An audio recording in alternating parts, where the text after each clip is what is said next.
பாலஸ்தீனிய காசா பகுதியில் நடக்கும் மனிதாபிமான நெருக்கடியை தடுக்க ஐக்கிய நாடுகள் சபை போன்ற தற்போதைய பல்தரப்பு அமைப்புகள் தோல்வியடைந்துவிட்டன. எனவே உலகளாவிய நிர்வாகத்தில் அவசர சீர்திருத்தங்கள் தேவை என்று பிரதமர் டத்தோஸ்ரீ அன்வார் இப்ராஹிம் வலியுறுத்தியுள்ளார்.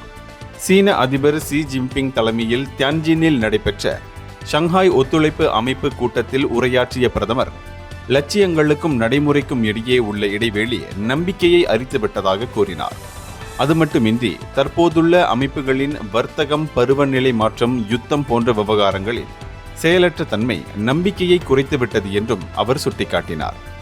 எனவேதான் சீனாவின் உலகளாவிய நிர்வாக முயற்சிக்கு மலேசியா ஆதரவு அளிப்பதாகவும், ஷங்காய் ஒத்துழைப்பு அமைப்பின் முன்னுரிமைகளான இணைப்பு, சுகாதாரம், பாதுகாப்பு, எரிசக்தி மாற்றம் ஆகியவை ஆசியான் அமைப்பின் இலக்குகளுடன் ஒத்துப்போவதாகவும் அவர் கூறினார்.